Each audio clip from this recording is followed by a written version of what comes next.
Alors la rencontre avec Patrice, alors déjà il n'y a pas eu de rencontre au départ, hein, ça a été, tout s'est fait de manière dématérialisée.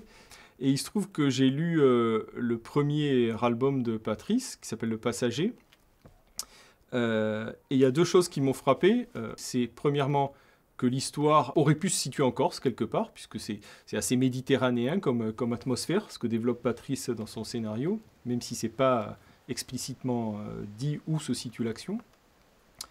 Et la deuxième chose, c'est qu'il s'appelait Vizzavone, donc un nom corse, un nom de consonance corse, puisqu'il y a un village, enfin une forêt, la forêt de Vizzavone, qui existe au centre de la Corse. Donc voilà, j'ai juste fait un email avec le dossier que j'avais préparé.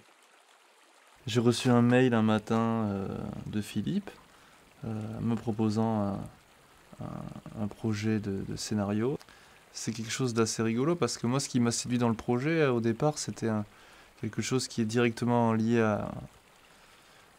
à mon histoire et à celle de ma famille parce que le personnage principal de l'histoire, c'est un Corse qui vit sur le continent euh, et qui a plus aucun lien avec la Corse.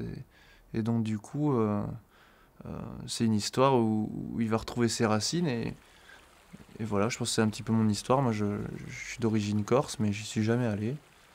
Et donc, je pense que ce qui m'a séduit en premier lieu, c'est ça. Et le petit truc en plus, moi je suis pas du tout superstitieux, mais le petit truc en plus qui à un moment me fait dire il n'y a pas de hasard, c'est qu'il m'explique que la famille Vizzavone a été mise sur le testament de Napoléon parce que voilà, la famille Vizzavone avait sauvé Bonaparte, qui n'était pas encore empereur, d'un complot. Et je me suis dit, Napoléon étant un des personnages de Jemna, je me suis dit, il n'y a pas de hasard. À un moment donné, il ne faut pas lutter. Quand les choses s'emboîtent comme ça, c'est que forcément c'est le bon choix.